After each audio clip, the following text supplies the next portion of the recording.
Brian with ScreenFiles.com in review. What I'm looking at today is the first volume of Netflix's Jupiter's Legacy, and my expectations were high for this series, though they weren't met for a few reasons. The showrunner for most of it, as far as I'm aware, was Stephen DeKnight. Stephen DeKnight directed the first 2 episodes as well as wrote the screenplays for various other episodes. So his footprint is all over it. And you see some of the problems with Jupiter's Children that you saw with his run on Marvel's Daredevil, for instance, also on Netflix, which is namely that he has a tendency to pack too much story into one run. In the case of Daredevil, it resulted in a story that certainly had its highs, but also felt bloated and was needlessly long and, at times, boring. Jupiter's Legacy, at only 8 episodes, doesn't get the chance to really be boring.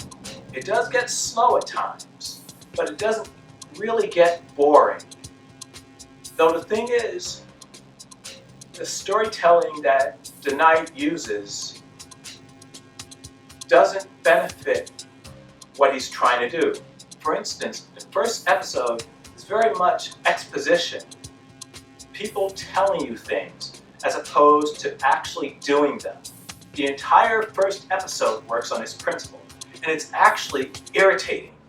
Though, after that, the story begins to get motivated and start moving. Though, it's done in a really curious and I think unintuitive fashion, which is to say you have 2 stories going on at once. You have the story with the Union, how they came to be, how they got their powers and so on, and you have the story that takes place in the modern day. They're both interesting stories, but the problem is the way it's structured, they feel like they're competing with each other. And that's a pity, because the depiction of the Great Depression and the way people had to get by earlier on is really fascinating. And it kind of made me wonder, why is that not the entire first season of Jupiter's Legacy? Why are we flashing back and forth between the present day? I know why, but it seems like a very, as I said, unintuitive way to tackle this subject matter. Though what's apparent is that DeKnight and whoever was the screenwriter after him had a plan for this series, and by God, they're going to make that plan happen. But that's the issue. That's what makes it not great. It's forced in terms of its storytelling. As I said, it's telling too much of a story at one time. For instance, I was less interested in the story of the past than the story of the present, because I exist in the present, frankly. But as the story about the past continued on, it became more interesting to me. But that's the thing. It shouldn't be a competition. This first season of Jupiter's Legacy, and I'm pretty sure there'll be others, but the first season should have entirely taken place in the past. Show us the building of the League. Spend all your time there. Allow us to invest in those characters. Let us see who they are.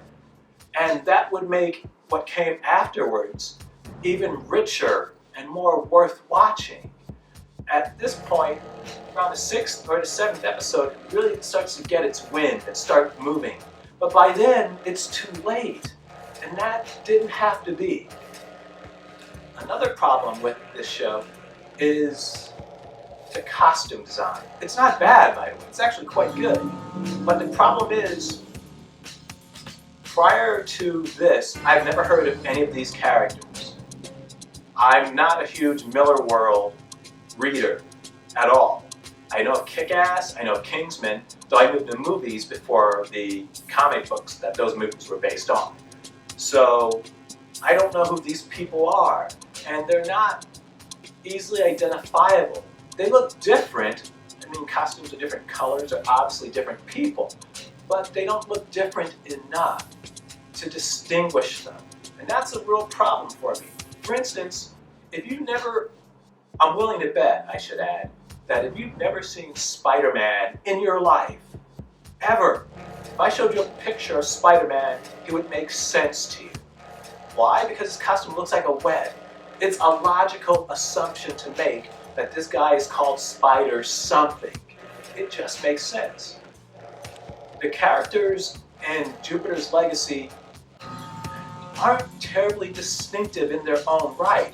This is another reason why they should have, instead of alternating between the past and the present, they should have just put the entire first season in the past. We'd have gotten to better understand these characters. We'd have gotten to better see them as they are.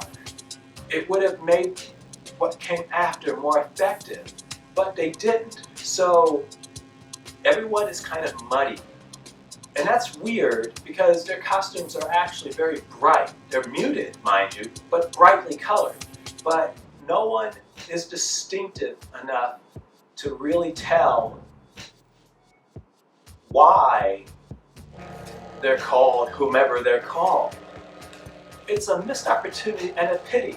And I'm not saying, by the way, that Jupiter's Legacy is not accurate to the comics. And if I call this Jupiter's Children at any point, I apologize. I don't know why I want to do that. But in any case, I don't know if the way they look is accurate to the comics or not. I feel it probably is, but I don't know that because I haven't read the comics. Though I get the feeling that in the comics, they were a lot more distinctive as individuals. They're not here. Their names, their looks, just don't separate itself from anything else. It's like one big undifferentiated mass of superheroes. No one resonates. And to prove that point, I recall Brainwave and Paragon, Lady Liberty. That's actually better than I thought. I want to say Unitarian, but no, that's not his name. The leader of the Union, his name's eluding me. No one really gels for me. That's, I believe, because they don't look particularly distinctive and their names don't match how they look. Not really. I mean, Brainwave has like the symbol from an EEG on his chest, but others have other things, but it just doesn't make any sense, really. It's hard to describe, but it causes the show not to resonate very well. Will I watch a second season? Oh, I should mention, by the way, there's a plot thread that is awfully similar to what takes place in Invincible and the cartoon that's on Amazon. And this struck me as a really odd coincidence. I'm not saying they copied. It is likely a coincidence. Or it even could be based on something in the comic. As I said, I haven't read it. I have no idea. But it's an odd coincidence that actually worked better in the cartoon than it does here. Jupiter's Legacy is certainly worth watching. It's beautifully shot. It has some great special effects.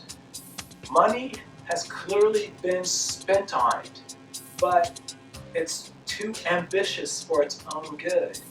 If it would have just relaxed, told us one story, moved on to another, I think it would have been better for it. Instead, it just squeezes too much story, and the characters are too visually undifferentiated to make it pop the way it should. Though, what do you think? This is Brian with ScreenFiles.com and review. Do you agree, disagree? Down below. And as usual, consider a like or a follow.